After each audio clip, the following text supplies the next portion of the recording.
D'abord, je voudrais vous remercier parce que vous êtes connectés. Nous sommes là dans le cadre de notre émission La trompette de la vérité. Je suis en train d'espérer que, voilà, comme ça va être un peu vérifié. Mais je crois que ça devrait marcher. Je disais que nous sommes, votre émission, la trompette de la vérité.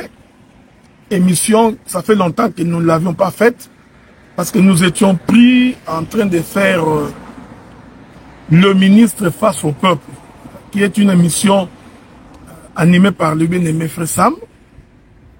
Alors, nous avions laissé un peu de côté l'émission La trompette de la vérité. Alors, je vous avais fait la promesse que je pourrais faire cette émission-là aujourd'hui. Alors, que la paix de Dieu soit avec vous. Donc, nous voudrions vous bénir. Bénir également la maison de tout un chacun. Bénir les frères et sœurs. Vous tous qui allez trouver l'occasion de nous suivre. Que le Seigneur vous bénisse, qu'il vous garde. Je suis en train d'espérer que pendant 1 heure, nous passerons de bons moments. Pendant 1 heure, nous partagerons la parole. Et pendant 1 heure, le Seigneur vous bénira. Et comme je vous ai dit, je voudrais parler sur la prière du prophète de Baal. C'est sur cette question-là que nous voulons parler.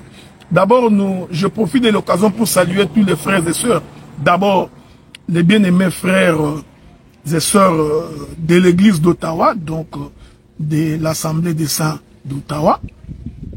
Que le Seigneur vous bénisse. Nous vous rappelons que demain, nous avons notre culte comme d'habitude de 14h30 à 17h heure d'Ottawa. Et nous allons clôturer notre enseignement sur les 2 ailes du soleil. Il est important que vous y soyez parce qu'il y aura beaucoup de choses que nous allons nous dire demain. Parce que nous toucherons la montagne des transfigurations pour expliquer les 2 ailes du soleil. Et je profiterai de l'occasion pour m'expliquer davantage sur les 2 brigands qui étaient crucifiés avec Jésus sur la montagne de Golgotha. Parce qu'il y a eu beaucoup de questions là-dessus, donc on va y revenir. Et voilà, donc je profite également de l'occasion de saluer les bien-aimés frères et sœurs de l'église de Montréal. Que Dieu vous bénisse également. Le samedi qui s'en vient, nous aurons donc notre campagne d'évangélisation à Montréal. Nous allons présenter les seigneurs.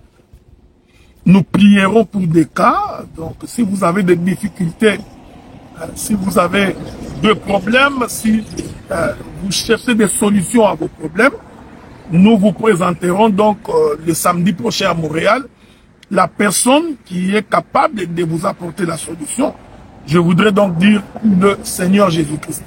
Donc, 96-97 boulevard Saint-Laurent, local 301, à partir de 13h30, les samedis de la semaine prochaine. Ok? Donc, soyez-y nombreux et je crois que le Seigneur nous fera beaucoup du bien. Je profite de cette occasion pour saluer toutes les personnes qui ne cessent de m'écrire. Donc, vous qui êtes éparpillés dans le monde, vous qui, de par notre ministère, le Seigneur vous a fait grâce de comprendre les Écritures. De par le ministère que le Seigneur nous a accordé, Dieu vous a fait grâce de comprendre les choses de Dieu. Je ne cesse, je ne cesse de faire mention de vous dans mes prières pour que le Seigneur vous assiste davantage. Okay? J'en profite également pour vous demander aussi de ne pas nous oublier dans vos prières. Écoutez ce que le frère Paul est en train de dire. Le frère Paul dit quelque chose de très important. Je voudrais lire ça pour vous. Il est aussi important que vous également, en tant que peuple, que vous n'arrêtiez pas de prier pour nous, les serviteurs. Okay? Parce que nous faisons également face à beaucoup de difficultés. Nous faisons également face à beaucoup de combats. Voilà pourquoi nous croyons que vos prières vont nous être très utiles. Le frère Paul dit quelque chose de très important. Je ne sais pas si je trouverai cette écriture-là. J'espère pouvoir trouver cette écriture pour pouvoir partager ça avec vous. Je suis dans les livres de 2 Corinthiens, livre de 2 Corinthiens, le chapitre 11. Nous prenons le livre des 2 Corinthiens, le chapitre 11. Je voudrais lire à partir du verset 23. Il est écrit, non, commençons même par le verset 21. Le frère Paul dit, j'ai honte de le dire, nous avons montré de la faiblesse. Cependant, tout ce que peut oser quelqu'un, je parle en insensé. Moi aussi, je l'ose. Sont-ils hébreux? Moi aussi. Sont-ils israélites? Moi aussi. Sont-ils de la postérité d'Abraham? Moi aussi. Sont-ils ministres de Christ? Je parle en homme qui extravague. Je le suis plus encore. Par les travaux, bien plus. Par le coup, bien plus. Par les emprisonnements, bien plus, souvent en danger de mort. 5 fois j'ai reçu des Juifs, 40 coups moins 1.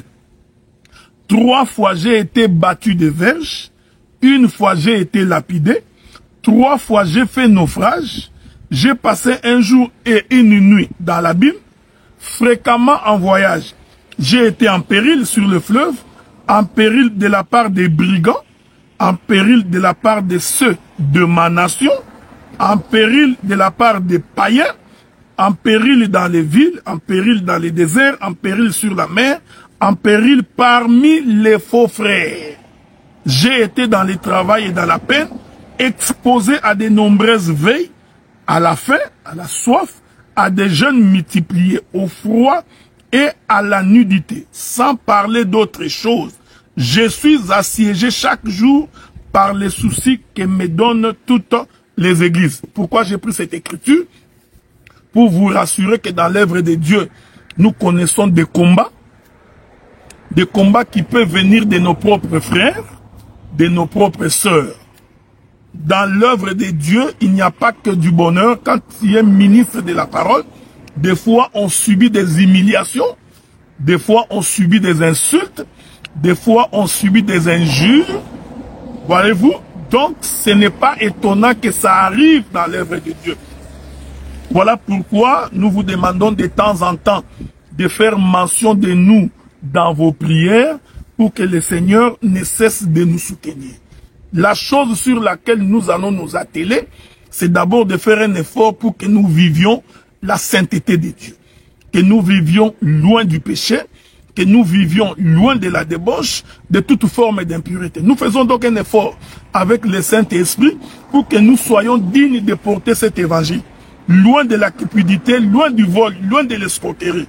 Ainsi, malgré tout ça, il est toujours possible que nous ayons des combats. Et ces combats-là peuvent venir de païens, ces combats-là peuvent venir de nos propres frères, comme cela peut venir de nos propres sœurs. Ce n'est pas étonnant. Mais l'essentiel est que nous restions concentrés sur ce qui est important.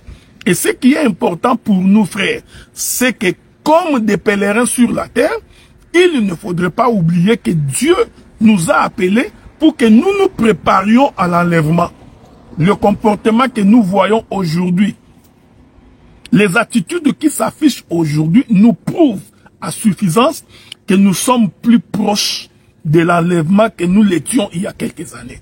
Aujourd'hui, les hommes sont devenus trop cupides, ils sont devenus mauvais, ils sont devenus méchants, les gens sont devenus aussi barbares, fanfarons.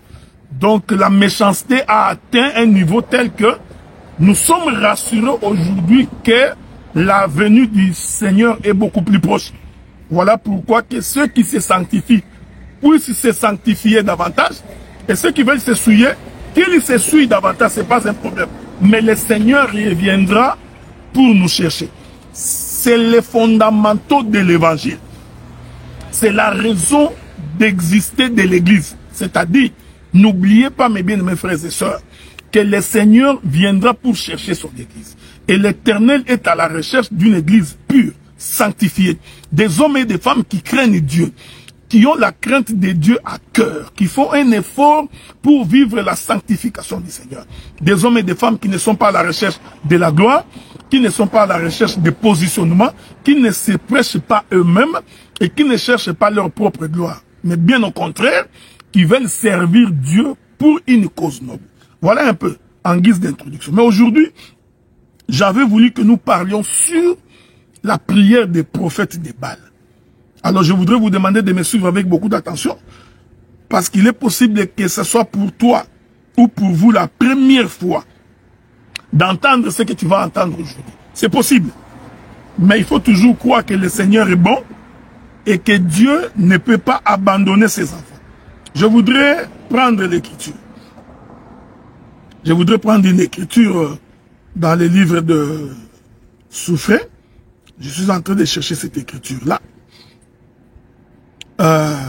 Je prends le livre de 1 roi, chapitre 18. Okay? Nous prenons le livre de 1 roi, chapitre 18. Je voudrais que nous prenions quelques écritures. Je prends à partir du verset 19. 1 roi, chapitre 18, verset 19. Nous lisons avec l'aide du Seigneur. Fais maintenant rassembler tout Israël auprès de moi, à la montagne de Carmel. Aussi les 450 prophètes de Baal, les 400 prophètes d'Astarté, qui mangent à la table de Jézabel. C'est important que vous reteniez cela. Akab envoya des messagers vers tous les enfants d'Israël. Il rassembla les prophètes à la montagne de Carmel. Alors Élie s'approcha de tout le peuple et dit, jusqu'à quand clocherez-vous de deux côtés? Si l'Éternel est Dieu, allez après lui. Et si c'est Baal, allez après lui. Le peuple ne lui répondit rien. Élie dit au peuple, je suis resté seul des prophètes de l'Éternel. Il y a 450 prophètes de Baal. Et que l'on nous donne 2 taureaux, qu'ils choisissent pour eux l'un des taureaux, qu'ils les coupent par morceaux, qu'ils les placent sur le bois sans y mettre le feu. Et moi, je préparerai l'autre taureau, je les placerai sur le bois sans y mettre le feu. Que le Seigneur vous bénisse. Puis, invoquez le nom de votre Dieu, et moi, j'invoquerai le nom de l'Éternel. Le Dieu qui répondra par le feu, c'est celui-là qui sera Dieu. Et tout le peuple répondit en disant, c'est bien. Je voudrais sauter pour que nous allions loin, pour que nous avancions. Nous pouvons sauter, continuer. Je prends le verset 29. 1 roi chapitre 18, verset 29. Écoutez, lorsque midi fut passé, ils prophétisèrent jusqu'au moment de la présentation de l'offrande. Il n'y eut ni voix, ni réponse, ni signe d'attention. Élie dit alors à tout le peuple, approchez-vous de moi. Tout le peuple s'approcha. Élie rétablit l'autel, que l'Éternel qui avait été renversé. Il y prit 12 pierres d'après le nombre des tribus des fils de Jacob, auxquelles l'Éternel avait dit, Israël sera ton nom. Que le Seigneur vous bénisse. La lecture a été un peu longue, mais elle était importante pour la compréhension de l'Écriture.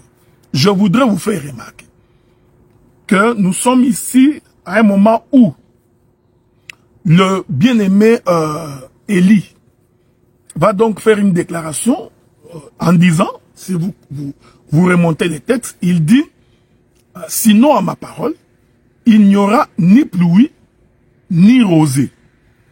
Et l'Écriture dit, lorsque Élie dit cette chose, il n'y a eu ni pluie, ni rosée pendant 3 ans et demi. Que la paix de Dieu soit avec vous. Le livre de Jacques va confirmer cela. Élie, homme de même nature que nous, ferma le ciel pendant 3 ans et demi, il n'y a pas eu de pluie. Je voudrais que tu me suives attentivement. En d'autres termes, lorsque le prophète Élie dit qu'il n'y ait pas de pluie, par là, le prophète Élie voulait dire que le ciel est fermé. Parce que la pluie doit descendre du ciel ou des cieux. Alors, lorsque Élie ferme le ciel, il fait en sorte que la porte des cieux se trouve être fermée. Ok? Ça, c'est Ésaïe chapitre 55. De la même manière que mes pensées sont éloignées de vos pensées, dit le Seigneur, ainsi le ciel est éloigné de la terre. Ok? Ça, c'est ce que le frère Esaïe est en train de dire. Et il continue, il dit de la même manière que la pluie et la neige descendent des cieux. Ainsi en est-il de ma parole qui sort de ma bouche. Est-ce que vous me comprenez? Donc ici, Esaïe voudrait dire que la pluie, c'est la parole de Dieu. Et que le ciel est donc la bouche de Dieu. Est-ce que je me fais? Disons ça. Ok?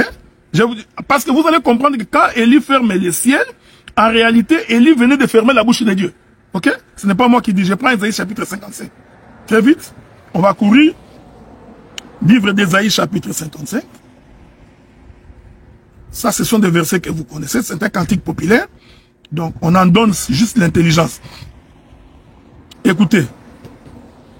Esaïe chapitre 55. Verset 8. Car mes pensées ne sont pas vos pensées.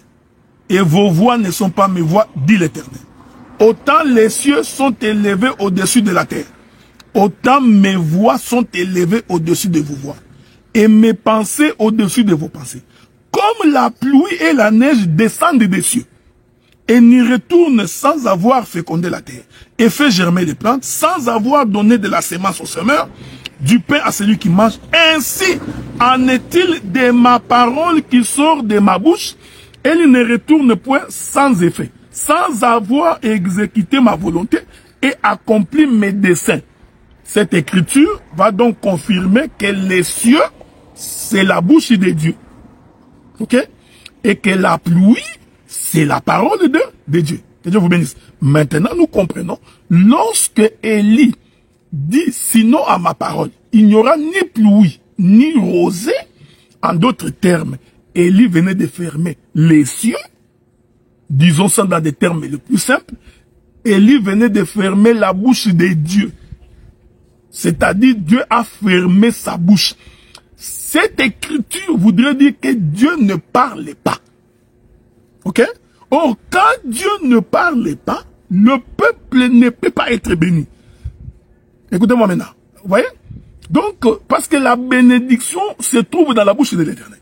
Si l'Éternel ferme sa bouche, c'est-à-dire la terre est maudite. Donc, lorsque Élie est en train de fermer le ciel, okay, nous voudrons dire que Élie a dit à Dieu, Dieu ferme la bouche. Donc, quand Dieu ferme la bouche, c'est-à-dire la terre est maudite. Ok? En d'autres termes, quand Dieu ferme la bouche, la parole n'est pas prononcée. C'est-à-dire la parole n'est pas dite. Or, tout, j'aime ces choses, hein? Au commencement était la parole était avec Dieu, tout a été fait par Dieu, par la parole. C'est-à-dire que c'est la parole qui crée. C'est la parole qui bénit. C'est la parole qui sanctifie. C'est la parole qui donne la vie. Maintenant, lorsque la bouche de Dieu est fermée, c'est-à-dire la terre est maudite. Je voudrais entrer dans les termes les plus simples. C'est-à-dire qu'il faut craindre que Dieu ne parle pas. Parce que quand Dieu ne parle pas, ta vie est finie. Quand Dieu ne parle pas, tu ne connais pas les chemins. C'est comme dans un ménage. Si l'homme, c'est pourquoi j'ai toujours conseillé aux sœurs de ne pas épouser un mioué. Il n'y a pas de pire chose que d'épouser un mioué. Hein? Parce que quand tu épouses un mioué, donc il ne parlera pas. Le mioué ne parle pas. Donc, quand tu épouses un homme qui ne parle pas, eh bien tu ne sauras ni la direction, tu ne sais pas aller ni à gauche ni à droite parce qu'il ne parle pas. Ok? Hein? Est-ce que vous remarquez ça? Donc, quand Élie dit à Dieu de fermer la bouche, donc quand il dit, sinon à ma parole, il n'y aura ni pluie ni rosée, en fait, Élie vient de rendre l'Éternel un mioué. Ok? Donc, Élie a fait de Dieu un mioué. C'est ça la prophétie de Zacharie. Ok? Vous voulez qu'on dise ça? Regardez. Prenons. On est ensemble, hein? Est-ce qu'on est ensemble? Okay. Regardez. Regardez. Je vais lire encore une autre écriture. Nous sommes dans les livres de Zacharie, hein? Espérons que je vais trouver cette écriture-là. Si je ne trouve pas, je vais revenir après. Ce n'est pas grave parce que c'est facile à comprendre. Et Zacharie était dans... Vous connaissez Zacharie, non? Le père de Jean-Baptiste. Ok? C'est l'écriture que je cherche. Ah, j'aime ça. Écoutez. Zacharie, il était en train de servir Dieu dans les temples. Pendant qu'il servait Dieu dans les temples, le Seigneur apparaît à Zacharie. Hein? En tout cas, je voudrais trouver l'écriture telle que c'est écrit. Ok? C'est très important parce que sans l'écriture, de foi, les gens ne comprennent pas très bien.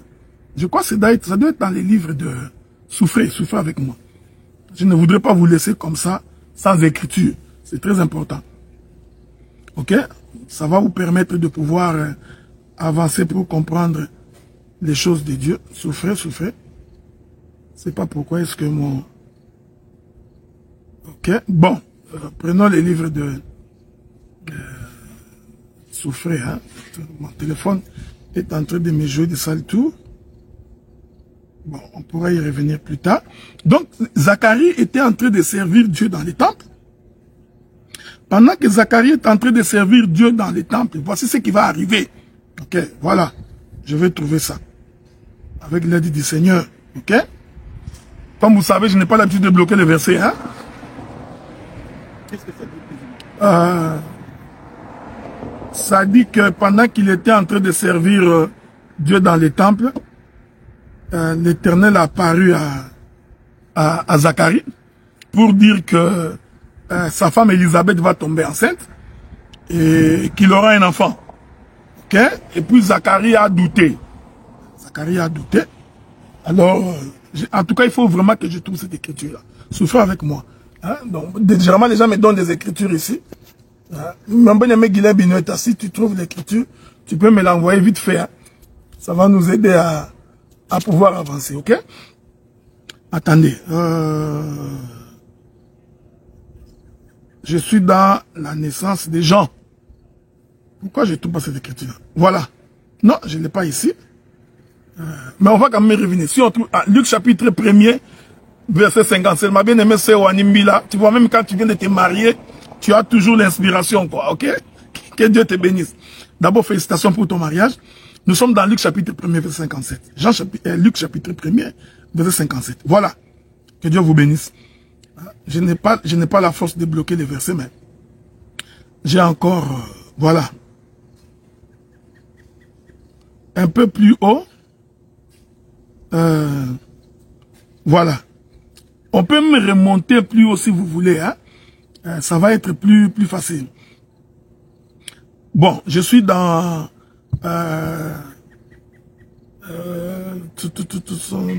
c'est l'écriture que je cherche. On va quand même lire le verset 57 hein, pour pouvoir avancer.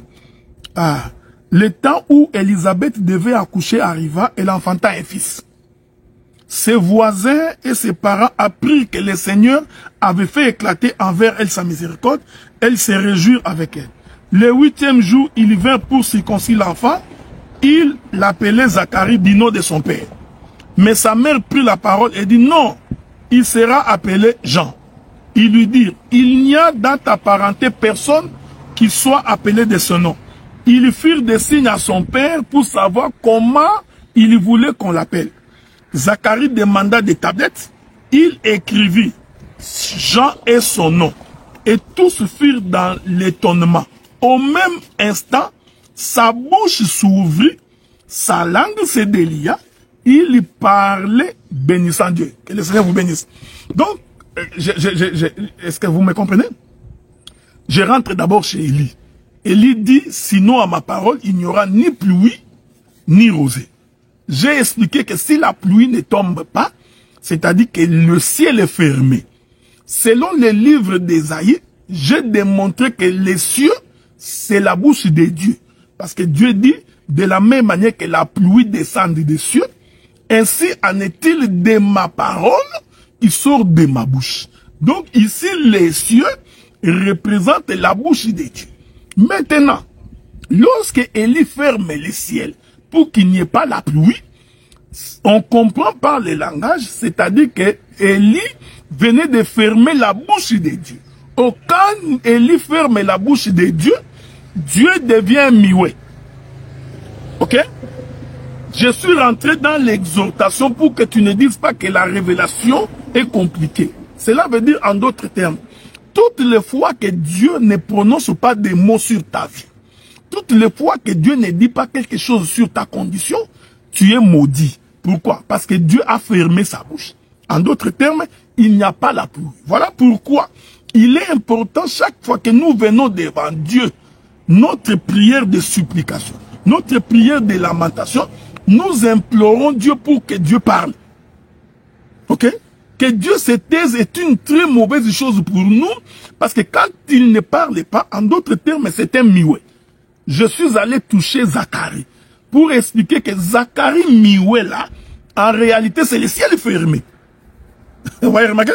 Donc, lorsque l'ange de l'Éternel apparaît à Zacharie et dit à Zacharie qu'Élisabeth tombera enceinte, qu'elle enfantera un fils, Zacharie ayant douté de ce que Dieu avait dit au travers de son ange, Dieu dit, puisque tu as douté, toi, Zacharie, tu deviendras mioué jusqu'à l'accouchement de l'enfant. Ah, donc, en d'autres termes, Zacharie, dont la bouche ne parle plus, représente les cieux fermés.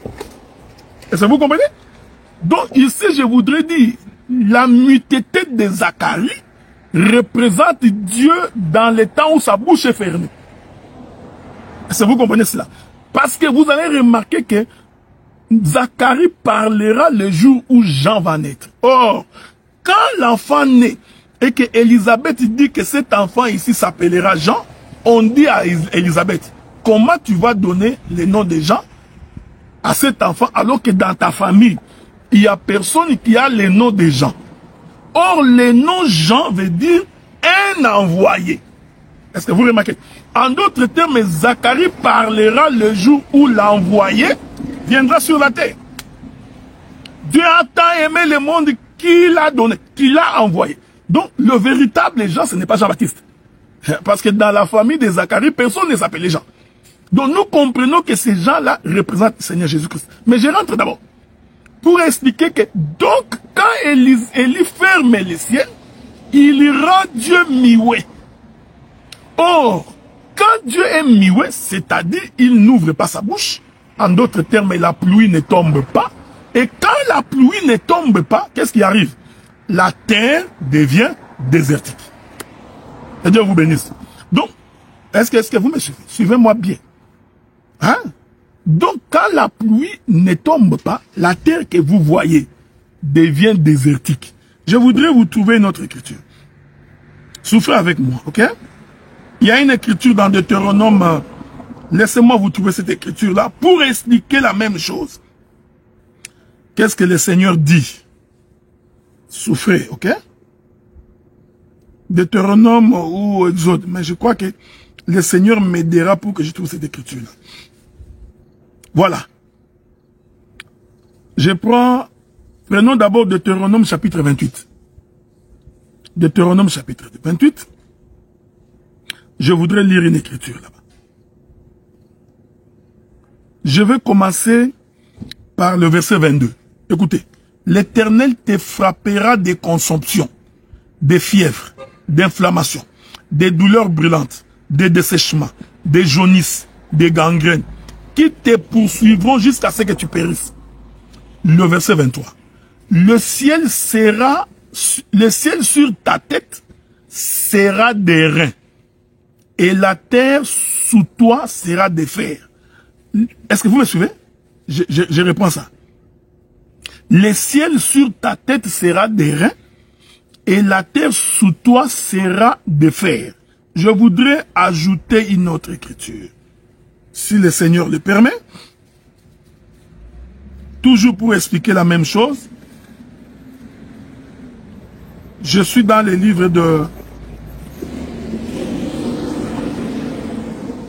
Toujours dans Deutéronome, ok? Prenez notre écriture. Je prends toujours Deutéronome, hein? Donc, je prends le verset 8, le chapitre 8. Verset 9. Pays où tu mangeras du pain avec abondance, où tu ne manqueras de rien. Pays dont les pierres sont du fer et des montagnes duquel tu tailleras les reins. Je vais vous ajouter une autre écriture. Donc, quand le ciel est fermé, ok?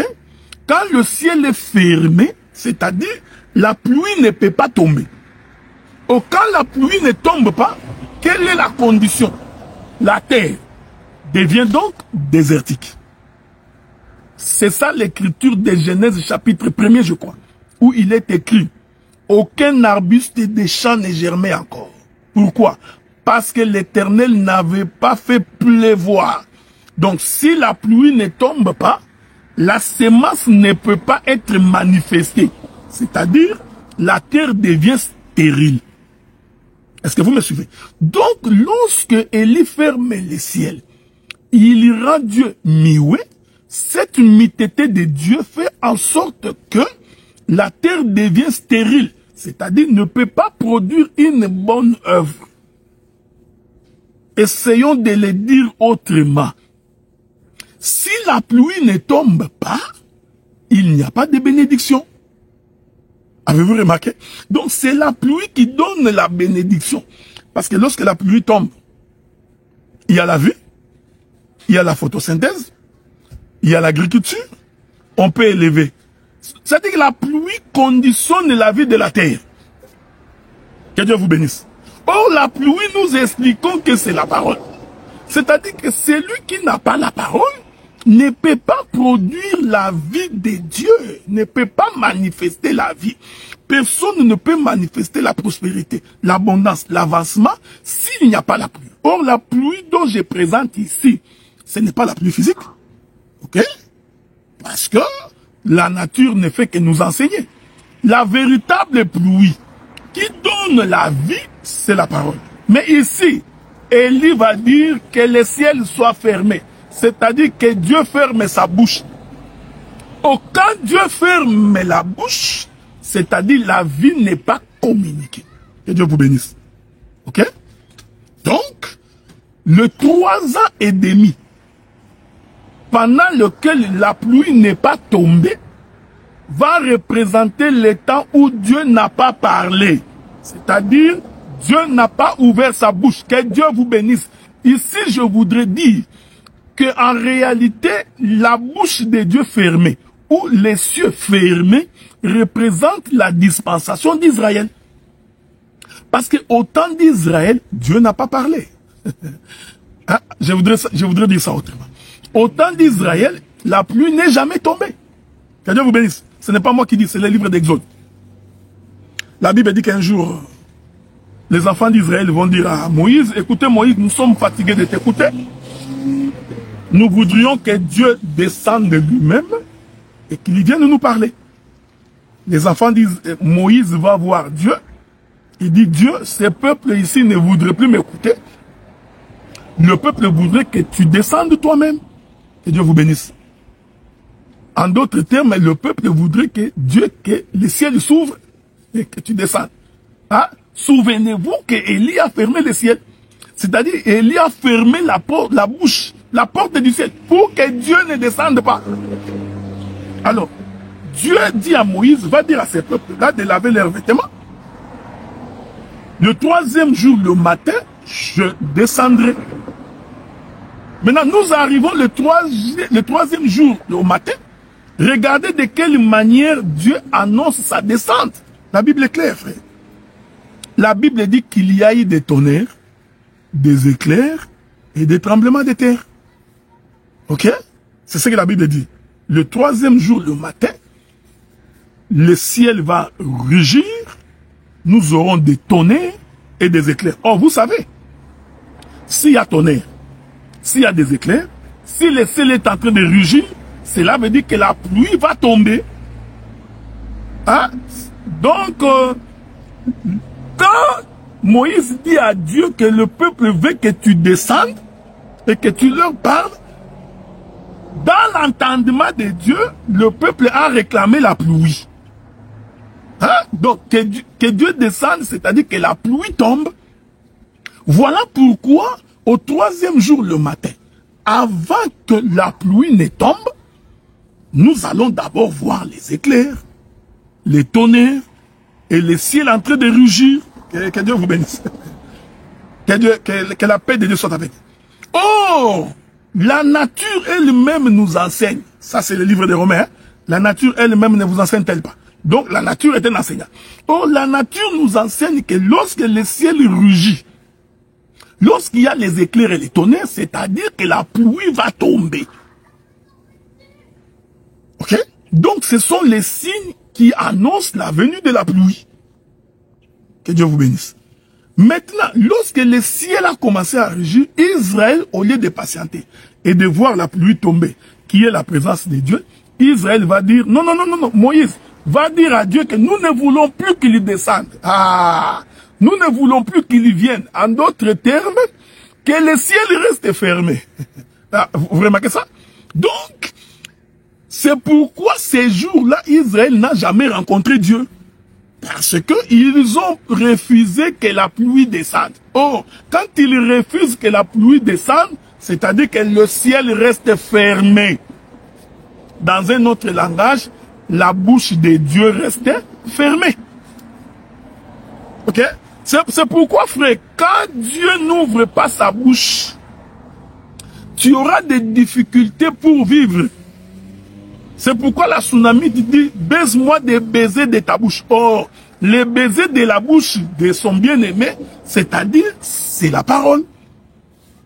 Est-ce que vous remarquez cette chose? Je voudrais que tu comprennes bien ces choses. Je vais me répéter. Parce que si tu ne comprends pas ça, lorsque je toucherai la prière des prophètes de Baal, tu auras des difficultés. Je me répète. Quand on ferme le ciel, on empêche la pluie de descendre. Or, si la pluie ne descend pas, c'est-à-dire que la parole n'est pas descendue. Selon le livre d'Ésaïe, la pluie, c'est la parole. Les cieux, c'est la bouche des dieux. Maintenant, quand il ferme le ciel, en d'autres termes, il ferme la bouche des dieux. Il rend donc Dieu muet. Une fois que Dieu est muet, c'est-à-dire le peuple est maudit. Le peuple n'est pas béni parce qu'il n'entend pas la voix de Dieu. Parce que pour que tu entendes la voix de Dieu, il faut que Dieu parle. Donc si Dieu ne parle pas, tu ne peux pas entendre sa voix. Donc quand Dieu se tait, le peuple est sans direction. Or, au temps d'Israël, Dieu n'avait pas parlé. Est-ce que vous comprenez? Vous avez le livre de Jérémie pour expliquer ça. Dès le matin, écoute, dès le matin, je vous ai envoyé les prophètes, mais vous aviez refusé. Vous passiez votre temps à tuer les prophètes. Israël, Israël, Israël. Vous qui tuez les prophètes qui vous sont envoyés. Je vous ai envoyé les prophètes dès le matin. Donc, voilà pourquoi l'Éternel a fixé Israël rendez-vous le 3e jour, le matin. Mais or, le matin là, le ciel est fermé. Pourquoi? Parce qu'il ne peut pas y avoir la pluie. Je voudrais dire une chose de très importante ici, de très capitale. Pour qu'il y ait la pluie, il faut premièrement que le soleil apparaisse. Si le soleil n'apparaît pas, il n'y a pas de pluie. Est-ce que vous savez ça, non? Ça, c'est une chose que vous devez connaître. S'il n'y a pas le soleil, il n'y a pas de pluie. Parce que c'est le soleil qui crée ce qu'on appelle en chimie la photosynthèse. Ok? Mais cette photosynthèse-là est précédée par ce qu'on appelle l'évaporation. Mais pour qu'il y ait évaporation, il faut que le soleil ait frappé les eaux d'en bas. Je vais prendre un exemple concret. Quand vous prenez une marmite, vous mettez de l'eau, vous mettez sur un réchaud. Pour qu'il y ait évaporation, il faut qu'il y ait de la chaleur.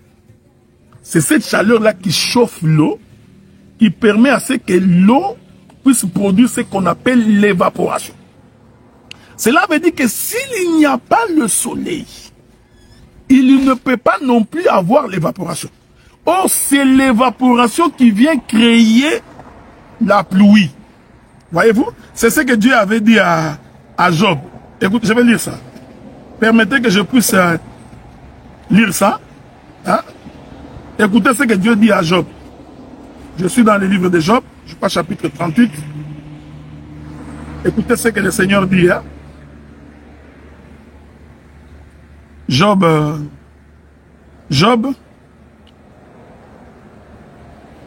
Regardez. Je suis dans Job chapitre 38. Non, prenons d'abord Job chapitre 37. le verset 11. Le verset 11, il est écrit. Il charge des vapeurs les nuages, il les disperse intercellant. Ce n'est pas fini. Maintenant, prenez le livre de Job, toujours. Chapitre 38, le verset 37. Il est écrit. Qui peut avec sagesse compter les nuages, verser les outres des cieux? J'ai toujours aimé ça. Hein? Il y a une autre écriture que je voudrais ajouter. Hein? C'est très important. Hein? Regardez. Toujours dans les livres de Job, chapitre 30. Prenons le livre de Job maintenant, chapitre 38. 38. Écoutez.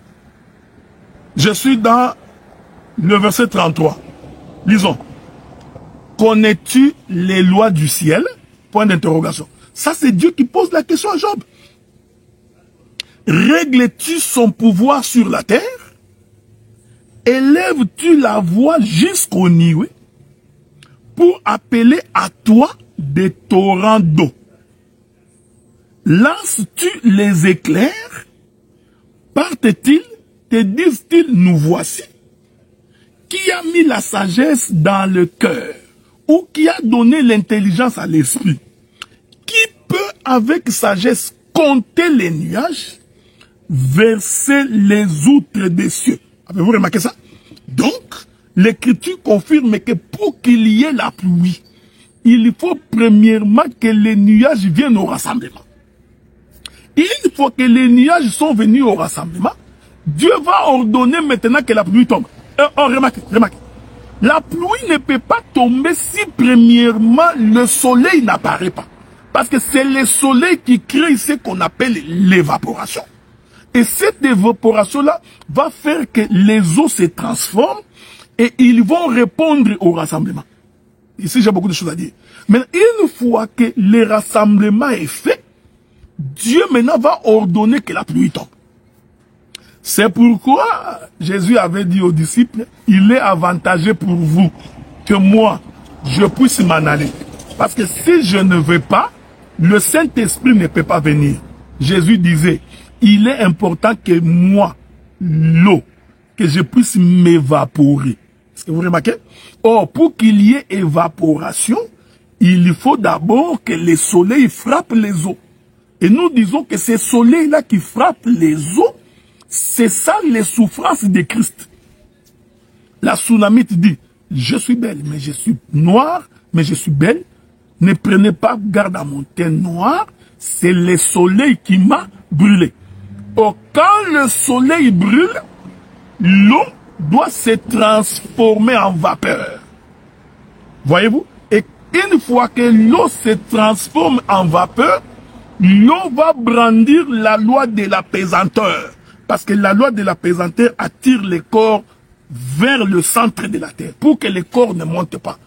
Voilà pourquoi, pour qu'un corps puisse monter, il doit être transformé. Il doit donc, qu'est-ce que je voudrais dire?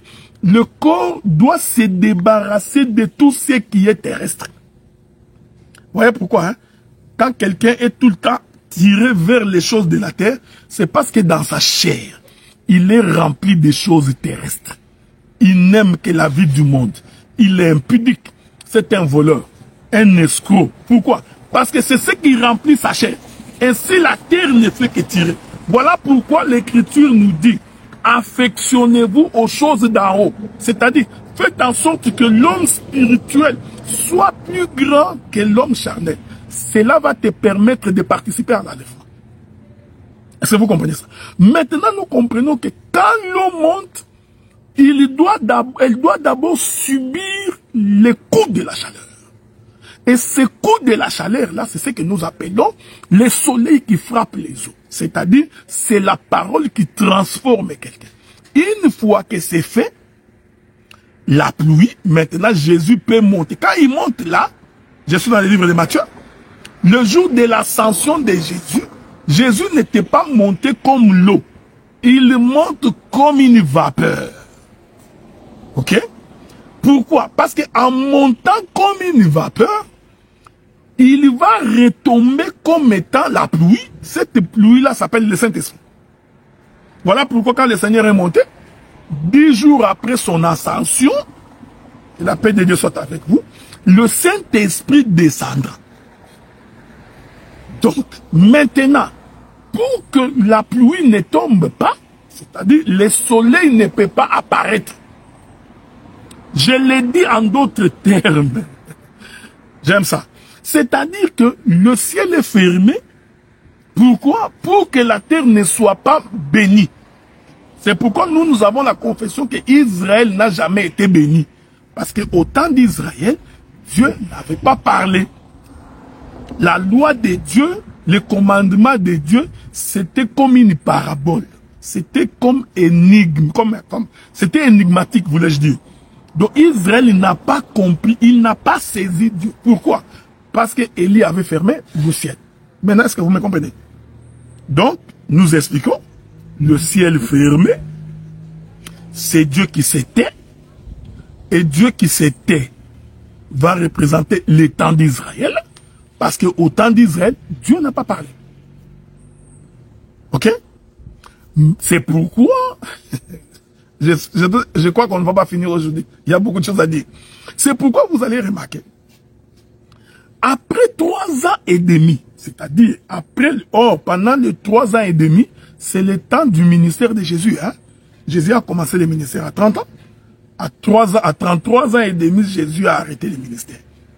Nous voulons dire, tout le temps où Jésus marchait sur la terre, en réalité, le ciel était fermé. Ok? Voilà. Le ciel n'était pas encore ouvert. Le ciel était fermé. Pourquoi? Parce que Élie avait dit, le ciel sera fermé pendant 3 ans et demi. Or, nous constatons que quand Jésus commence le ministère, il commence à 30 ans. À 33 ans et demi, Jésus meurt. Donc, de 30 à 33 ans et demi, ça fait 3 ans et demi, qui correspond aux années où Élie a fermé le ciel. Voilà pourquoi nous disons que même quand Jésus marchait sur la terre, en réalité, le ciel n'était pas toujours ouvert. Le ciel était toujours fermé. C'est-à-dire que Dieu était muet. Le ministère de Jésus sur la terre, c'est la mutété de Dieu. C'est-à-dire c'est Zacharie qui est muet. Que Dieu vous bénisse. Est-ce que vous remarquez ça? C'est pourquoi les Juifs ne comprenaient pas Jésus. Est-ce que tu es fils de Dieu ou tu ne l'es pas? Mais finalement, qu'est-ce que toi tu es? Hein, on ne comprend plus rien. Non, non, cet homme ici, il a dit qu'il va détruire ce temple, il le construira en 3 jours. Alors que ça a pris 48 ans pour qu'on le... Tu vois? Donc en réalité, l'Israël ne comprenait pas. Pourquoi? Parce que dans le vrai sens du mot, le ciel était fermé, frère. Voilà pourquoi même quand tu prêches Matthieu, Marc, Luc, Jean, faites attention. Jusque là, le ciel est fermé. Donc tous les miracles de Jésus là, le ciel était fermé. Est-ce que vous... Maintenant, l'Écriture dit, après 3 ans et demi, Élie apparaît. Il apparaît, il croise Jézabel. Il dit à Jézabel, il dit à Akab, tu vas donc appeler les prophètes qui sont tout autour de toi. Parce que la Bible dit que ces prophètes-là, plus de 450, mangeaient à la table de Jézabel. C'est ici que je vous avais toujours dit, il faut faire attention avec ce qu'on appelle la pastorale. Un groupe de pasteurs qui se réunissent, qui sont aux côtés du pouvoir. Il faut faire très attention avec ces gens-là. Parce qu'ils ne sont là que pour manger. C'est ce que l'Écriture dit. Ces prophètes-là, à côté d'Akab, ils n'étaient pas là parce qu'ils aimaient Akab. Non! Ils n'étaient pas là pour demander à Akab de changer. Non, ils étaient là pour manger. C'est pourquoi tu vois, dès qu'il y a un paquet d'argent, les pasteurs jump dessus. Hein? Ils vont aller chercher chacun pour 25 000, 30 000, 40 000. Bon, c'est un esprit qui n'a pas commencé aujourd'hui. Ne vous en faites pas. Mais Élie, lui, ne mangeait pas à la table de Jézabel. Il dit à Akab, nous allons nous retrouver à la montagne. C'est ici que je voudrais attirer votre attention. Vraiment attirer votre attention. Ils vont à la table. Je ne prendrai pas beaucoup de temps. Je vais arrêter dans 15 minutes. On pourra continuer dans 2 semaines. Ils montent à la montagne de Carmel. Lorsqu'ils arrivent là-bas, écoutez-moi maintenant attentivement. Le prophète Élie présente 2 taureaux. Ok? Il demande au prophète de Baal, choisissez un taureau. Laissez pour moi également un taureau. Que la paix de Dieu soit avec vous. Ici, je voudrais dire, les 2 taureaux, il y en a un qui représente les prophètes de Baal. Il y a un autre taureau qui représente Élie. Vous savez, je vous ai toujours dit que quand vous lisez votre Bible, une histoire de la Bible peut avoir une interprétation. Mais dans l'histoire de la Bible, il y a ce qu'on appelle les séquences bibliques. Et dans ces séquences bibliques, c'est-à-dire dans les séquences des histoires de la Bible, on peut tirer une portion pour dégager la pensée de l'écriture. Ici, faites attention, parce que je sais que vous avez déjà l'enseignement que les prophètes de Baal, ce sont les faux prophètes. Ça, je sais. Mais je vous avais dit que je vais amener notre son de cloche dans ce qu'on appelle les prophètes de Baal. Remarquez une chose. Élie dit qu'il y a 2 taureaux. Parce que nous croyons, pour qu'il y ait un sacrifice, il faut qu'il y ait 2 taureaux. Maintenant, il dit aux prophètes de Baal, vous allez construire l'autel.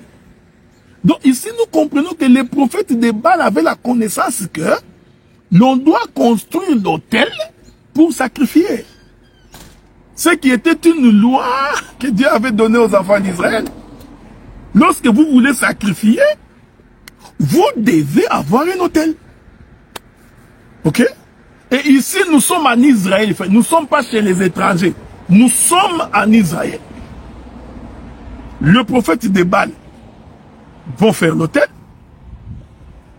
Une fois qu'ils ont fait l'autel, ils prennent l'animal, ils le mettent sur l'autel. Alors, ils commencent la prière. Que Dieu vous bénisse. Faites attention. L'écriture que nous avons lue avec vous démontre que, en réalité, les prophètes de Baal ont commencé à invoquer depuis le matin. Ce n'est pas moi qui dis, hein. Lisons. Lisons une écriture. C'est très important. Je vais rentrer dans 1 Roi chapitre 18. Hein. Rentrons dans 1 Roi chapitre 18. Là où nous étions avec vous. 1 Roi, c'était ça, 1 Roi chapitre 18 ou 2 Rois chapitre 18. Je voudrais quand même rentrer par là.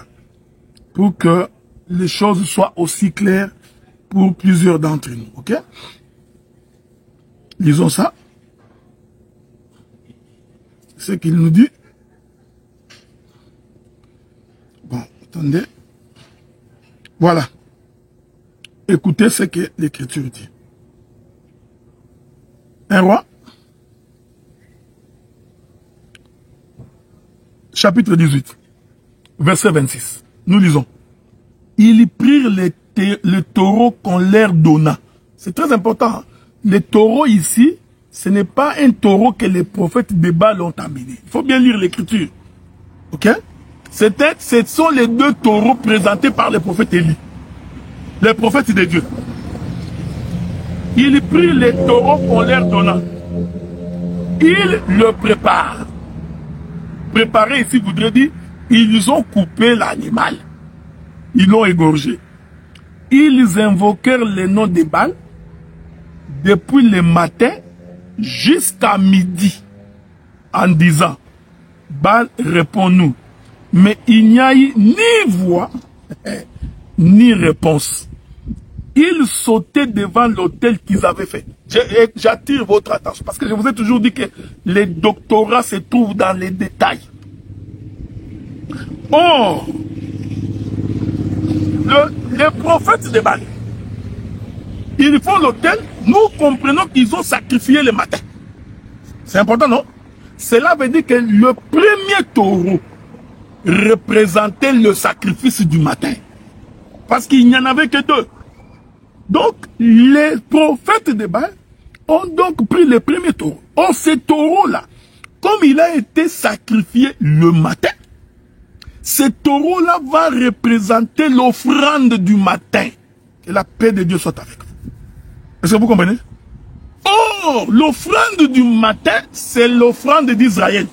Ici, je voudrais dire que ici, le prophète de Baal représente le sacerdoce de Moïse. Vous avez remarqué, hein? Regardez-moi bien. Voilà pourquoi tout Israël a été convoqué. Ces jours-là, on a convoqué tout Israël pour voir quelle est l'offrande que Dieu va agréer. Je t'ai pris, bien-aimé dans le Seigneur, de faire attention parce que nous sommes en train de colorer ces écritures de foi que vous passez à la hâte.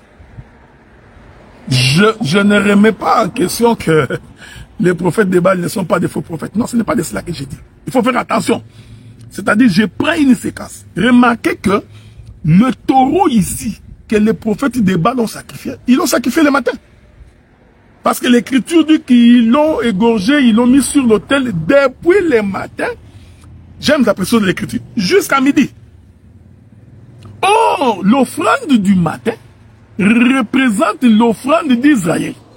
C'est-à-dire, représente les sacerdoces du matin. Voilà pourquoi l'écriture dit, pendant tout le temps que les prophètes de Baal invoquaient les noms de Baal, il n'y a ni voix, ni parole. Vous vous souvenez de ce que je vous avais dit?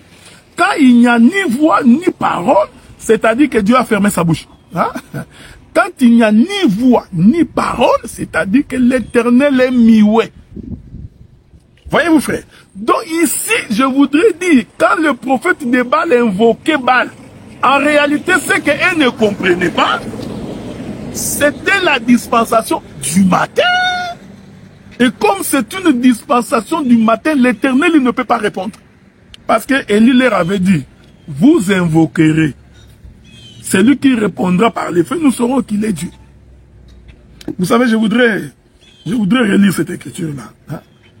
Je voudrais relire cette écriture-là pour une bonne compréhension, hein, pour vous qui nous suivez. C'est très important, ok? Écoutez, je voudrais lire une écriture. Écoutez ce qu'il dit. Il dit ceci. Je suis dans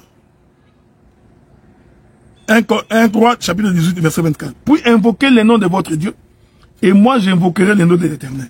Le Dieu qui répondra par les feux, c'est celui-là qui sera Dieu, et tout le peuple répondit en disant, c'est bien. Regardez maintenant.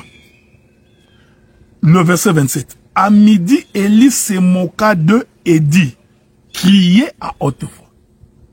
Puisqu'il est Dieu, il pense à quelque chose, ou il est occupé, ou il est en voyage, peut-être qu'il dort et il se réveillera. J'aime Élie. Élie démontre qu'en réalité, pourquoi Baal ne répondait pas? Parce qu'il est possible qu'il soit en voyage. Il est possible qu'il dort. J'aime ça. Regardez comment il dit ça. Ou il est occupé, ou il est en voyage. Peut-être qu'il dort, il se réveillera. Je voudrais dire ça en d'autres termes. C'est-à-dire qu'il n'y a ni voix, ni parole. Ici, vous comprenez que quand il n'y a ni voix, ni parole, c'est-à-dire que le ciel est fermé. Cela veut dire que la pluie ne peut pas tomber. Pour que la pluie tombe, il faut que le ciel s'ouvre. Quand le ciel s'ouvre, il faut qu'il y ait la voix et la parole.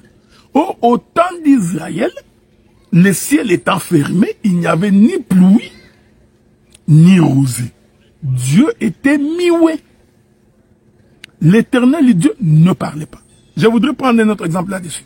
Vous allez remarquer pourquoi Job, quand il a commencé sa souffrance, tout le temps où Job était en train de souffrir, et que les amis de Job passaient devant Job, tout ce temps-là, c'est une dispensation du matin, parce que Dieu ne répondait pas. Pourquoi Dieu ne répondait pas? Parce que Dieu était caché dans la nuée. C'est-à-dire l'Éternel Dieu était mioué. Jusqu'à ce que, au chapitre 38, la Bible dit que l'Éternel sortit de la nuée pour parler à Job. Quand l'Éternel sort de la nuée, c'est la pluie. Mais restons d'abord ici dans le texte que nous sommes en train de lire. Donc, l'Écriture dit qu'ils ont prié comme ça jusqu'à midi. Est-ce que vous comprenez ce que nous disons? Lorsque nous arrivons midi, il leur dit criez encore plus fort, parce qu'il est possible que votre Dieu dort, qu'il va se réveiller. Avant de toucher un autre élément, je précise que ici, le prophète de Baal, qui prie depuis le matin jusqu'à midi, représente les sacerdoces de Moïse. Je voudrais le dire dans les termes le plus simple possible. Ici, les prophètes de Baal sont l'image du temps de la loi, des psaumes et des prophètes. En d'autres termes, les prophètes de Baal représentent les sacerdoces du matin. Ce sont les prophètes du matin. Voilà pourquoi ils étaient nombreux. La raison pour laquelle ils étaient plusieurs, mais Élie était seul. Vous vous souvenez, hein? Un jour, Élie a dit à Dieu, il dit, Jézabel et Akab ont tué tous les prophètes. Je suis resté seul. Dieu lui a dit, non, tu te trompes, tu n'es pas seul. Je me suis réservé encore 7000 hommes qui n'ont pas fléchi les genoux devant Baal. Donc en réalité, physiquement, comme ça, Élie n'était pas seul. Il n'était pas le seul prophète. Mais vous allez remarquer que dans ces combats-là, sur la montagne des Carmel, Élie ne devait qu'être seul. Vous allez comprendre pourquoi. Cependant, il n'était pas le seul prophète, il y en avait plusieurs. Mais pourquoi était-il seul contre tous? Parce que les plusieurs là, vous comprenez ce que nous représentent les prophètes du matin. Voilà pourquoi les taureaux a été placé sur l'autel le matin. Parce que cela représente le sacerdoce du matin. Je sais que ça va te heurter. Quand tu entends ça, comme tu n'es pas habitué, comme tu ne saisis pas les mouvements des Écritures, il est possible que tu sois un peu heurté. Mais nous te demandons tout simplement d'avoir le Saint-Esprit et l'Esprit ouvert pour comprendre. Remarquez une chose. Élie n'est pas intervenu jusqu'à midi. Ok? Lorsque midi arrive, Élie leur dit, je crois qu'il est temps que vous arrêtiez, que moi je prenne l'autre taureau. Ah, nous comprenons, parce que après midi, commence le soir. Ça vous le savez, non? Donc dès qu'on est midi, 1 minute, le soir vient de commencer. Que la paix de Dieu soit avec vous. Voilà pourquoi l'écriture dit ceci. Je voudrais lire une écriture pour votre bonne compréhension. Il y a une écriture que j'adore hein, dans la Bible là. Bien que j'adore toutes les écritures, mais celle-là je l'adore pour aujourd'hui. Écoutez ce que la Bible dit. Je voudrais lire une écriture. C'est très important. Nous sommes dans les livres de... Regardez. Prenez Matthieu chapitre 27. Matthieu chapitre 27. Verset 45. Lisons. Matthieu 27, verset 45. Depuis la 6e heure jusqu'à la 9e heure, il y eut des ténèbres sur toute la terre. Ici, je parle de Jésus qui monte sur la croix. Ok? Vous pouvez ajouter Marc chapitre 15, le verset 33. La 6e heure étant venue, il y eut des ténèbres sur toute la terre jusqu'à la 9e heure. Il faut retenir ces choses, c'est important. Je reprends, je vais vous ajouter notre écriture. Toujours, l'écriture dit ceci. Luc chapitre 23, verset 44. Nous lisons. Commençons même par le verset 43. Jésus lui répondit, je te l'ai dit en vérité, aujourd'hui tu seras avec moi dans les paradis. Il était environ la 6e heure. Vous savez, la 6e heure, selon les calendriers juifs, c'est midi. Okay? C'est important que vous le sachiez. Selon les calendriers juifs, c'est midi. Il était environ la 6e heure et il y eut des ténèbres sur toute la terre jusqu'à la 9e heure. Le soleil s'obscurcit, le voile du temple se déchira par le milieu. Jésus s'écria d'une voix forte, Père, je remets mon esprit entre tes mains. Et en disant ces paroles, il expira. Que la paix de Dieu soit avec vous. Voyez-vous, lorsque nous sommes arrivés à midi, Élie va dire au prophète de Baal, votre temps de dispensation vient de finir. C'est-à-dire, la fin de la loi vient d'être constatée. Vous voyez? Donc, votre sacerdoce vient de constater. Maintenant, pour que le sacerdoce de Jésus puisse commencer, c'est-à-dire à partir de la 6e heure, Élie va démontrer que c'est le soir. Pour confirmer que c'est le soir, ce sont les écritures que je vous ai données dans Matthieu, Marc et Luc.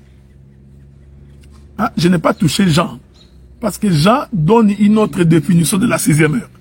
Mais Matthieu, Marc, Luc et Jean confirment qu'à la 6e heure, c'est là que Jésus était monté sur la croix.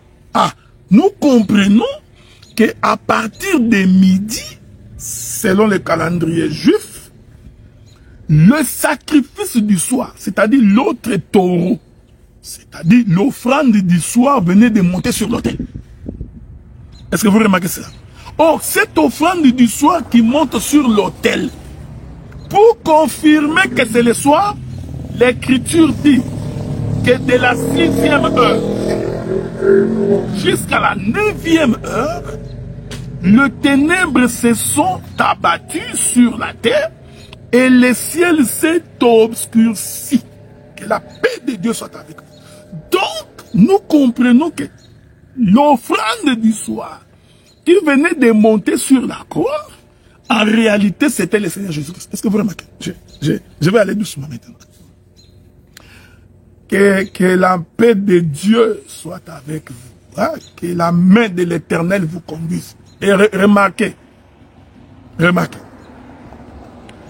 du matin jusqu'à midi, c'est un sacerdoce.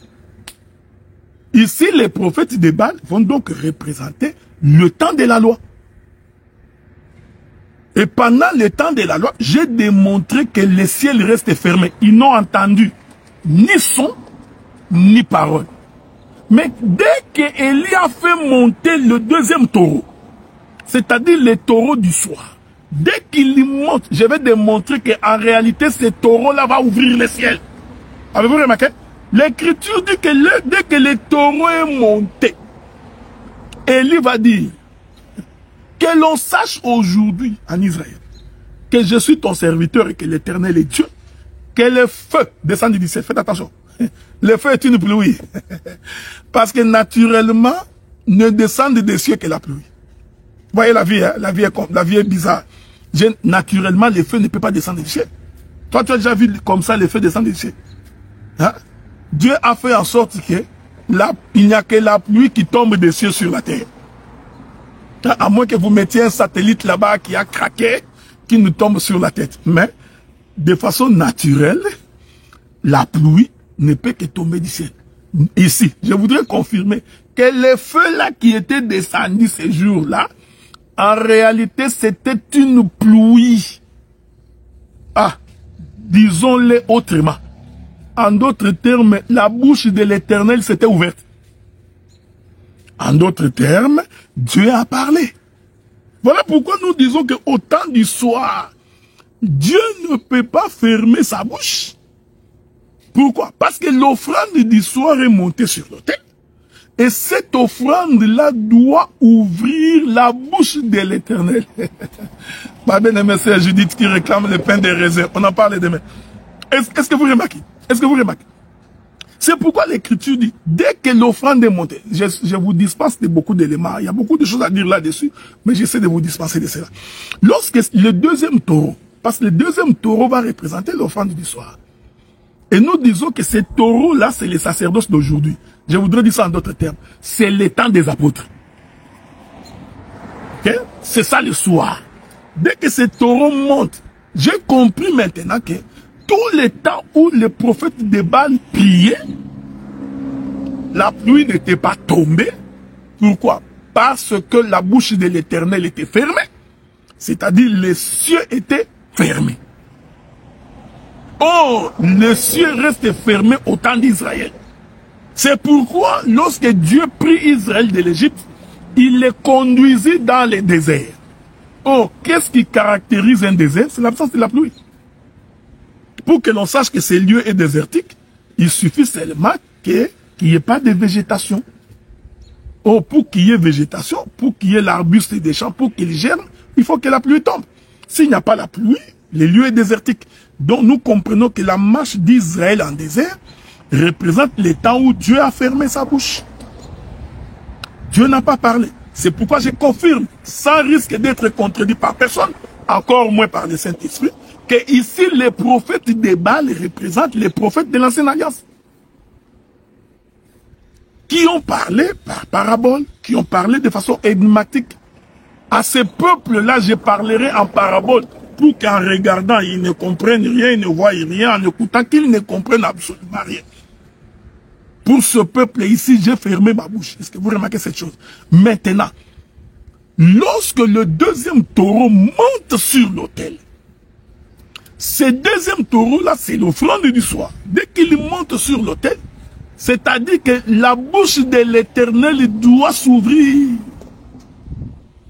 Et cette bouche qui s'ouvre, nous disons que ce sont les cieux. Et l'Écriture dit, alors le feu descend du ciel. Voyez-vous, le feu là qui est descendu du ciel, nous disons que c'est une pluie. Ah, vous croyez à cela, non? Il faut croire à cela. Cette pluie-là qui tombe veut dire que Dieu a parlé. Voilà pourquoi nous n'avons pas honte de vous dire qu'en réalité, c'est l'offrande de Jésus qui ouvre la bouche de Dieu. C'est pourquoi Jésus a dit, tout ce que vous demanderez à mon nom, l'Éternel devrait ouvrir sa bouche et parler. Cela veut dire que tout le temps de la loi, comme la prière n'était pas adressée au nom de Jésus, Dieu ne pouvait pas répondre. Et ici, nous comprenons que toute la prière faite par les prophètes de Baal, c'était des prières qui sont faites non pas au nom de Jésus. Mais quand la véritable offrande, qui est le deuxième taureau, hein, parce que je vous ai dit qu'il n'y a que deux taureaux. Il y a un taureau qui est offert le matin, il y a un taureau qui est offert le soir.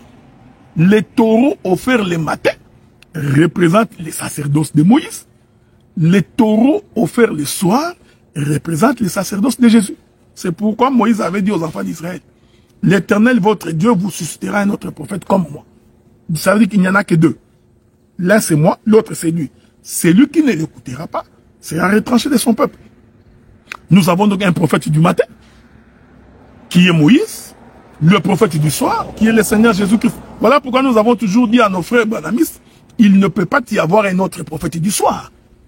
Parce qu'il n'y a pas trois soirs dans la vie, il n'y en a que un. Un soir et un matin. Souvenez-vous quand le Seigneur créait, il dit, il y eut un soir, il y eut un matin. C'est fut le premier jour. C'est-à-dire, il y a eu un taureau, le taureau du matin, qui représente un sacerdoce. Il y a eu un autre taureau, c'est le taureau du soir, qui représente le Seigneur Jésus-Christ. Dieu a répété ça dans Caïn et Abel. Lorsque Caïn et Abel vont offrir à l'Éternel, vous allez remarquer que l'Éternel n'a pas agréé l'offrande de Caïn. Pourquoi il n'a pas agréé l'offrande de Caïn? Tout simplement parce que l'offrande de Caïn représentait les sacerdoces du matin. L'offrande de Caïn représentait le sacrifice ou la prière des prophètes de Baal. Et comme Dieu ne peut pas répondre le matin, voilà pourquoi il s'est tué. Mais l'offrande d'Abel représente les sacerdoces du soir. Voilà pourquoi cette offrande-là a été agréée. C'est pourquoi l'Écriture dit le sang de Jésus crie plus que le sang d'Abel. Donc il confirme que Abel, en réalité, c'était l'image de Jésus. Est-ce que vous comprenez cette chose? Je vais conclure dans 5 minutes. Pour aujourd'hui. Remarquez maintenant. Lorsque... il est merveilleux, hein? La Bible elle est bonne. Remarquez, remarquez. Frère, je vous ai toujours dit que la parole de Dieu, quand vous êtes connecté au Saint-Esprit, vous sentez que Dieu est avec vous. Et vous vivez les choses de Dieu simplement, humblement. On n'a pas besoin d'être mystérieux ou mystique. Non. Sois humble, simple. Confie-toi à l'Éternel, l'Éternel t'aidera. Je vais conclure, regardez. C'est lui qui a un jour en posant la question à Jésus. Élie devrait-il venir? J'ai toujours aimé la réponse de Jésus. On va lire ça. Hein? On a posé la question à Jésus à propos d'Élie. Écoutez la réponse de Jésus. Souffrez, hein? Je ne suis pas un bon... Je suis pas... Je vous ai dit, je bloque pas les versets, mais je vais trouver ça. Voilà. Je suis dans le livre de Marc chapitre 9. Marc chapitre 9. Je vais lire à partir du verset 11. Les disciples lui firent cette question. Pourquoi les scribes disent-ils qu'il faut qu'Élie vienne premièrement? Il leur répondit.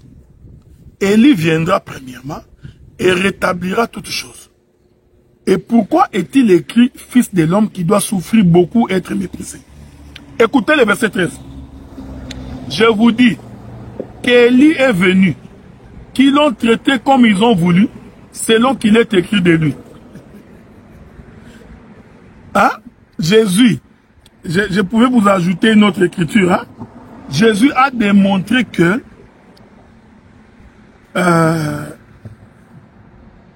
il leur a démontré qu'en fait, Jean-Baptiste que vous avez tué là, c'était lui Élie. Prenons ça dans le livre de Matthieu. Matthieu l'explique clairement. Prenez le livre de Matthieu. Matthieu chapitre 17, verset 12. Écoutez. Mais je vous dis qu'Élie est déjà venu et qu'ils ne l'ont pas reconnu. Ok?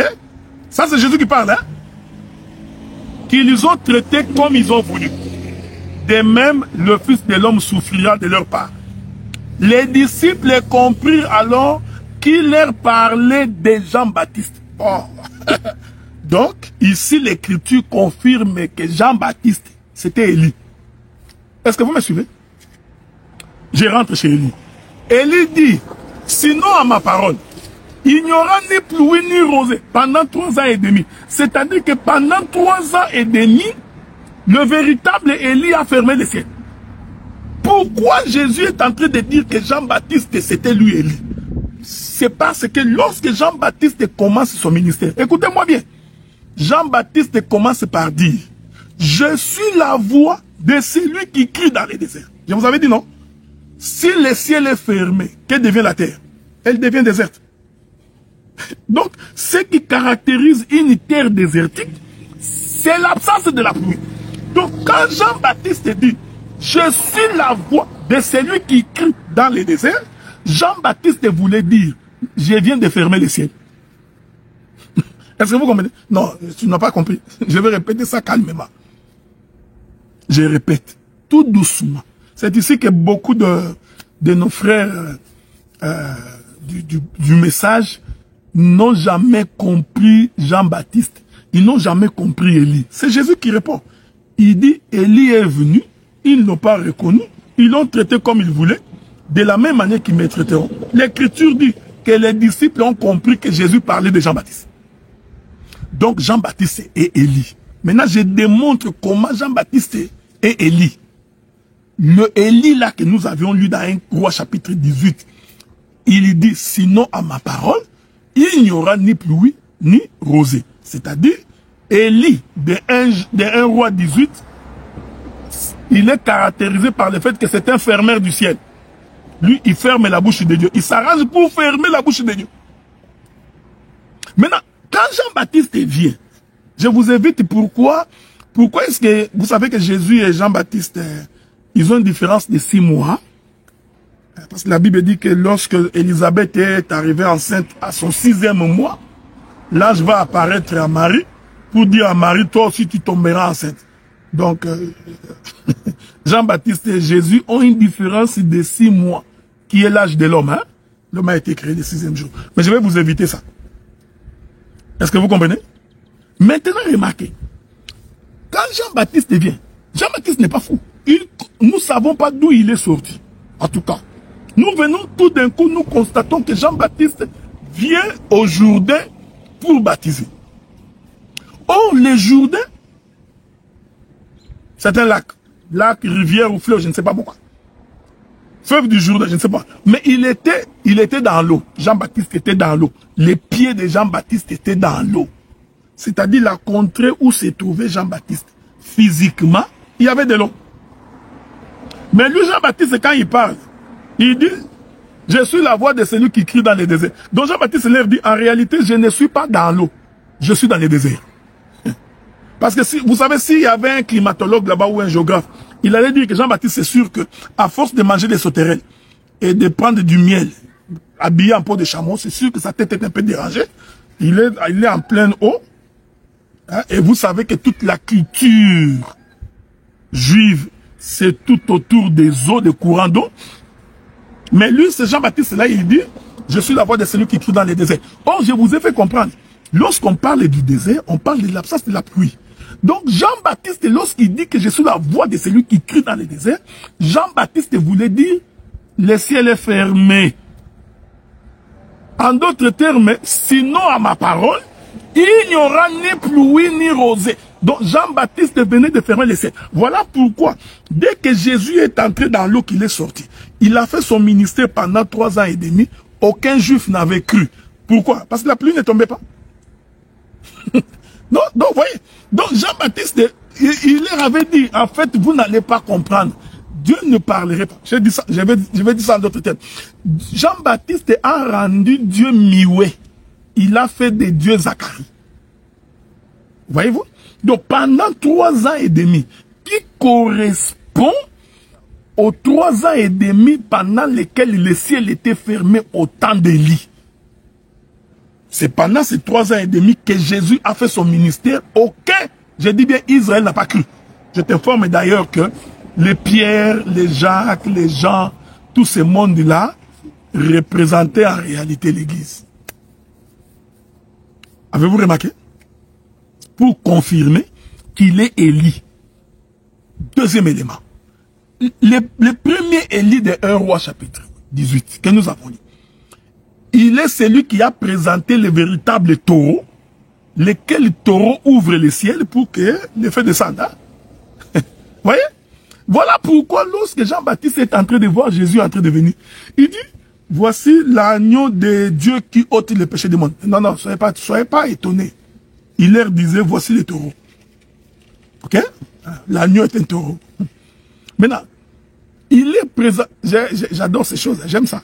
Il leur présente l'agneau, il dit, voici l'agneau de Dieu qui ôte le péché du monde. Ah, donc Jean-Baptiste était un sacrificateur. De la même manière que Élie aussi était un sacrificateur. Voyez-vous, parce que le prophète Élie a égorgé l'animal. Il a coupé un morceau. C'est aussi un sacrificateur. Donc, Jean-Baptiste récupère. Ah, toi, tu as l'interprétation que Jean-Baptiste était un prophète. Oui. Mais je t'informe que Jean-Baptiste aussi est un sacrificateur. Il prend Jésus. Écoutez maintenant. Il le plonge dans l'eau. Ici, nous voudrions dire, quand il est en train de le plonger dans l'eau là, c'est l'offrande du soir. Laissez-moi ouvrir une parenthèse. Il y a tellement de choses qui me viennent beaucoup à l'esprit. Hein. Je ne sais pas si je vais finir ou pas, mais j'essaye, mais ça n'arrive toujours pas. Regardez. Regardez. Là-bas, là-bas, là-bas. Les prophètes des Baal ont commencé à prier depuis le matin. Le ciel n'était pas ouvert, le feu n'était pas descendu. Jean-Baptiste était dans le Jourdain, il était en train de baptiser, non.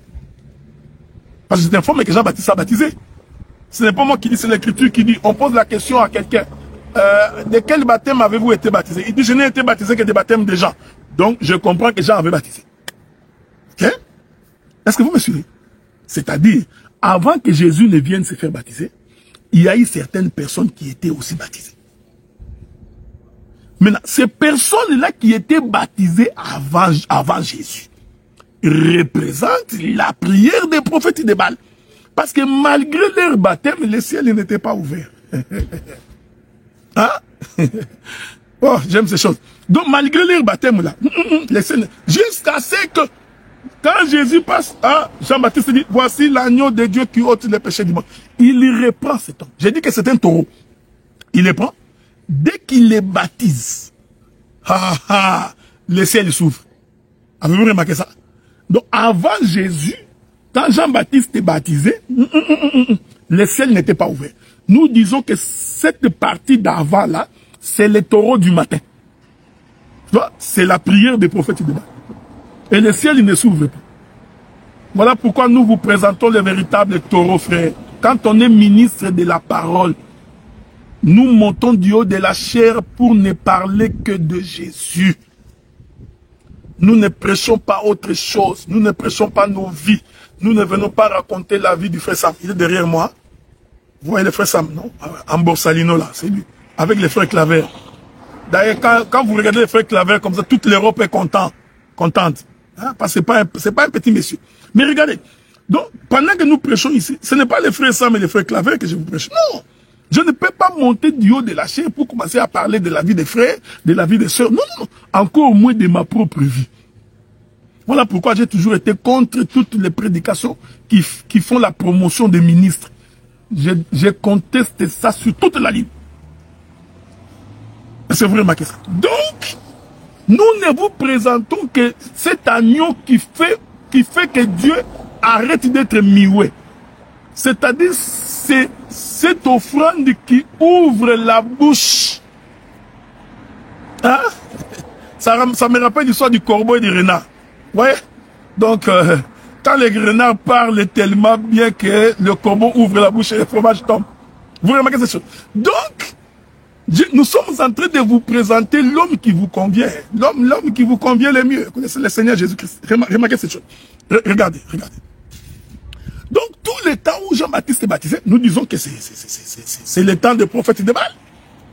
Jusqu'à ce qu'il a présenté. Dès que Jésus sort des eaux, parce que Jésus sortir des eaux, c'est tout un sacrifice. C'est tout un taureau qui est monté sur l'autel. J'aime ces choses. Et l'Écriture dit, dès qu'il sort des eaux, cette présence de Jésus qui sort des eaux, c'est le taureau sur l'autel. Et l'Écriture dit, le ciel s'ouvrit. Celui qui était mioué doit parler. Pourquoi? Parce que Jésus venait de sortir des eaux. Le ciel s'ouvrit. Une voix se fit entendre des cieux. Ah, j'aime ce Dieu. Qu'il soit béni. C'est Dieu-là qui, de par Jésus, va ouvrir sa bouche. Ma prière est que l'Éternel ne ferme pas sa bouche quand le Seigneur Jésus-Christ est présenté. Qu'il te bénisse, qu'il intervienne pour ton cas. Parce que le Seigneur Jésus-Christ est monté sur la croix. Afin que toi, tu puisses avoir la vie. Est-ce que vous remarquez ces choses? Dès qu'il sort des eaux, le ciel qui était fermé doit s'ouvrir. Le ciel s'ouvre. Je vous avais dit que les cieux, c'est la bouche. Alors l'Écriture dit, une voix se fit entendre des cieux. Celui-ci est mon fils bien-aimé, en qui j'ai mis toute mon affection. Ah, voyez-vous frère, hein? Nous comprenons que c'est ça les sacrifices d'Élie. Parce que lorsqu'Élie a mis le taureau sur l'autel, le ciel aussi s'est ouvert. Avez-vous remarqué ça? Une fois que le ciel s'est ouvert, le feu est descendu. Je voudrais dire pour ceux qui nous suivent, le feu là qui était descendu est une pluie. C'est la pluie de l'arrière-saison. Vous voyez ça? C'est pourquoi que la paix de Dieu soit avec vous. Le jour où les apôtres ont reçu le Saint-Esprit. Écoutez. Gloire soit rendue au Seigneur, parce qu'il nous donne la révélation de ces choses. Je vous avais dit tantôt ici, quand j'étais en train de parler, je vous avais dit que pour que la pluie tombe, il faut qu'il y ait évaporation. Ok? S'il n'y a pas évaporation, la pluie ne peut pas tomber. Ah, okay. L'évaporation, c'est-à-dire le soleil frappe les eaux d'en bas, les eaux d'en bas se transforment en vapeur, ils montent au ciel. Dès qu'ils montent au ciel, l'Éternel les appelle au rassemblement, ils viennent au rassemblement, forment un nuage, et l'Éternel fait éclater les écluses de cieux. La vapeur qui était montée va retomber comme une pluie. Avez-vous remarqué ça? Jésus dit aux disciples, il est avantageux pour vous que je puisse m'en aller. Parce que lorsque je me serai allé, alors le Saint-Esprit viendra. C'est-à-dire, si moi je monte, c'est alors que la pluie tombera. Que la paix de Dieu soit avec vous. Or, la pluie, remarquez comment elle est tombée. Actes des Apôtres, chapitre 2. Ils étaient tous dans la chambre haute. Tout d'un coup, il y a eu un vent qui a annoncé la venue de la pluie. Ok? Il y a eu un vent, la maison a tremblé pour annoncer. Et quand le Saint-Esprit est descendu, les disciples ont vu sur leur tête les langues de feu. Or, les langues de feu, en réalité, c'est une pluie. Donc, la pluie, c'est comme ça qu'on explique l'Écriture. Hein? Vous comprenez la raison pour laquelle nous, on ne peut pas bêler là les motos. Monte, quitta. Mon bien-aimé allait mon loto que j'aime beaucoup. Hein? Avec Atoms, la chanson là. Moto. Non, nous disons que le moto, là, c'est la pluie. Vous voyez? Les feux qui étaient descendus au jour de la Pentecôte étaient toute une pluie. Pourquoi cette pluie est descendue? Parce que l'offrande du soir était montée sur l'autel. Et quand cette offrande monte sur l'autel, l'Éternel qui était mioué doit parler. On posa la question à Élisabeth, comment s'appellera l'enfant? Élisabeth dit, il s'appellera Jean. Ils ont dit non, non, non, non, non. On ne peut pas te croire que cet enfant s'appellera Jean. D'autant plus qu'il n'y a pas de gens dans votre famille. Nous irons demander au Père. Parce qu'il n'y a que lui qui connaît le véritable nom de l'enfant. Pendant ce temps-là, Zacharie était mioué. Mais comme Jean venait de naître, est-ce que vous comprenez ça? Jean, c'est toute une offrande. On arrive vers Zacharie. Zacharie, comment s'appellera l'enfant? Zacharie dit, apportez-moi une pierre, je vais écrire. Que je suis en train de voir Moïse. Apportez-moi la pierre. On apporte la pierre. Il prend, il écrit dessus. Cet enfant s'appellera Jean. La Bible dit qu'automatiquement, sa langue se délia et il commença à parler. Quand on présente les fils et que l'écriture de Dieu est dessus, Dieu doit ouvrir sa bouche. Voilà pourquoi, bien-aimés frères et sœurs, si le Seigneur est avec toi, si la parole de Dieu demeure en toi, si la vie de Christ est en toi, l'Éternel Dieu exaucera ta prière. L'Éternel Dieu ouvrira sa bouche et te bénira. Voilà, bien-aimés frères et sœurs, j'ai pris 1h45, ce qui était beaucoup.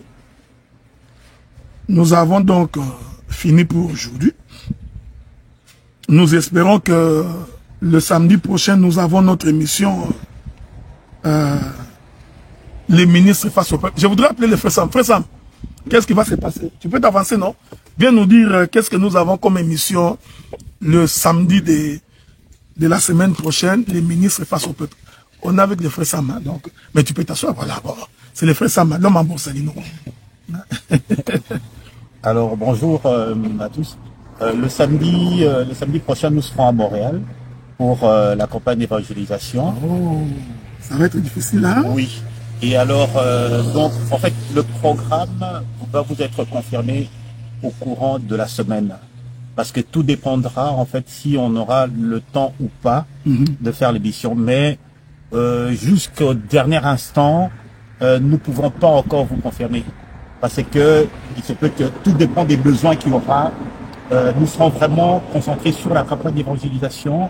Et c'est en fonction de cela que nous allons pouvoir déterminer si nous allons faire l'émission à quel moment. Ah, okay. Donc ça, je verrai avec le docteur. Sinon, effectivement, on vous communiquera le thème tout au courant de la semaine. Ok, donc voilà, nous avons fini notre émission d'aujourd'hui. Donc, que le Seigneur nous garde. Nous allons écouter une chanson. Et je crois que c'est avec ça qu'on va finir. Que Dieu vous bénisse.